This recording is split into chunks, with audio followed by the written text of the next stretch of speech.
Nietzsche, The Joyful Wisdom, 125.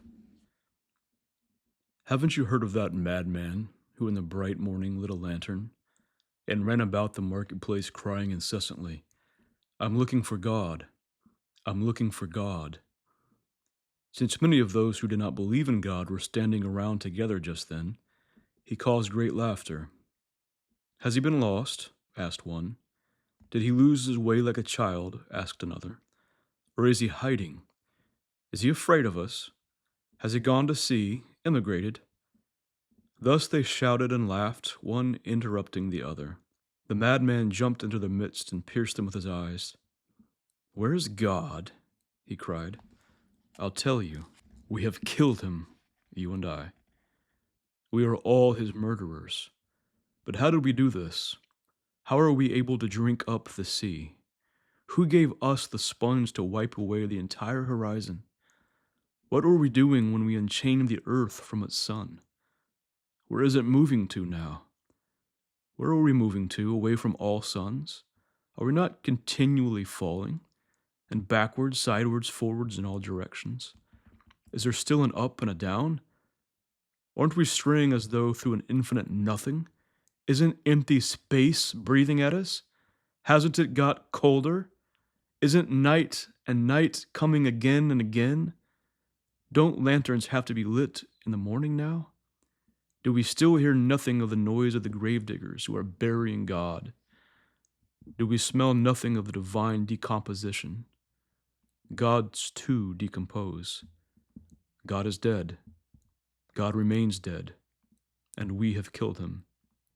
How can we console ourselves, the murderers of all murderers?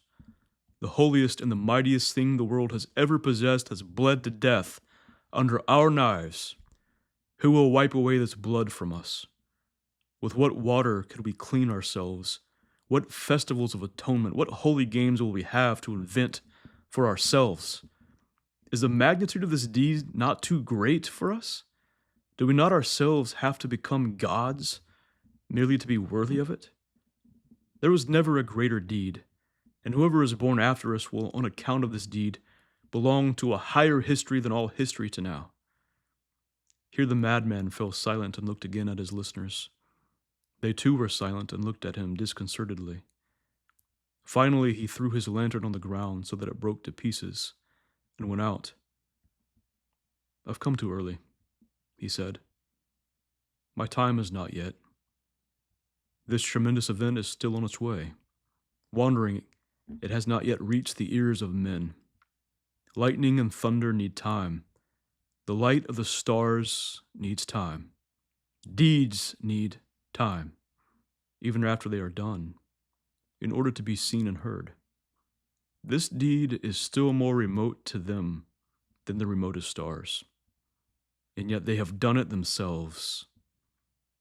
It is still recounted how on the same day, the madman forced his way into several churches, and there started singing his Requiem Aeternam Dei.